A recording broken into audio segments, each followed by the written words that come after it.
வணக்கம் நண்பர்களே, இன்னைக்கு ஒரு இன்ட்ரெஸ்டிங்கான டாபிக் பத்தி பேசலாம். இந்திய சினிமாவில் கணவர்களை விட அதிக சொத்து வைத்திருக்கும் நடிகைகளை பத்தி உங்களுக்கு தெரியுமா? சில ஹீரோயின்கள் நடிப்பில் மட்டுமில்ல, சொத்து சேர்ப்பதிலும் முன்னாடி இருக்காங்க. வாங்க யார் யார்னு பார்க்கலாம். ஐஸ்வர்யா ராய். முதல்ல நம்ம உலக அழகி ஐஸ்வர்யா ராய். இவங்க சொத்து மதிப்பு கிட்டத்தட்ட 900 ரூபாய் கோடின்னு மதிப்பிடப்பட்டிருக்கு. இது அவரோட கணவர் அபிஷேக் பச்சனின் சொத்தை விட 2 மடங்கு அதிகம். இவங்க 2 பேருமே பாலிவுட்டின் சூப்பர் ஸ்டார்ஸ் என்பது குறிப்பிடத்தக்கது. தீபிகா படுகோன். அடுத்து இந்தியாவிலேயே அதிக சம்பளம் வாங்கும் நடிகையான தீபிகா படுகோன். இவங்களோட சொத்து மதிப்பு 500 ரூபாய் கோடிக்கு மேல. இவங்களோட கணவர் ரன்வீர் சிங்கோட சொத்து 245 ரூபாய் கோடிதான். திறமைக்கும் கடின உழைப்புக்கும் தீபிகா ஒரு பெஸ்ட் உதாரணம். ஆலியா பட். இப்போ இருக்கிற நடிகைகள்ல டாப் லிஸ்ட்ல இருக்கிற ஆலியா பட்ட பத்தி பேசலாம். இவங்க சொத்து மதிப்பு 550 கோடி ரூபாய்.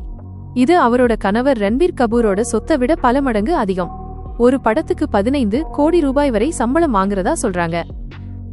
கத்ரீனா கைஃப். அடுத்து நம்ம கத்ரீனா கைஃப்.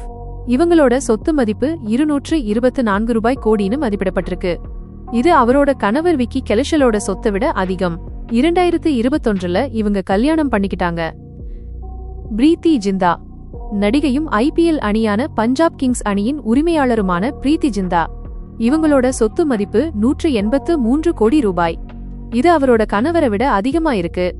பிசினஸ்லயும் பிரீத்தி ஒரு மாஸ். நயன்தாரா. நம்ம லேடி சூப்பர் ஸ்டார் நயன்தாரா.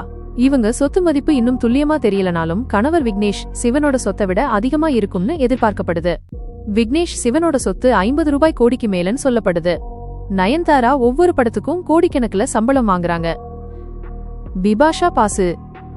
கடைசியா பிபாஷா பாசு. இவங்களும் கணவர் கரண் சிங் குரோவரை விட அதிக சொத்து வைத்திருக்கிறார். 2024 கணக்குப்படி அவங்களோட சொத்து மதிப்பு 130 ரூபாய் கோடிக்கு மேல. படங்கள், விளம்பரங்கள், ரியல் எஸ்டேட்னு பல வழிகள்ல சம்பாதிச்சிருக்காங்க. இவங்கள பத்தி நீங்க என்ன நினைக்கிறீங்க? கமெண்ட்ல சொல்லுங்க. இந்த வீடியோ பிடிச்சிருந்தா லைக் பண்ணுங்க, ஷேர் பண்ணுங்க, சப்ஸ்கிரைப் பண்ணுங்க.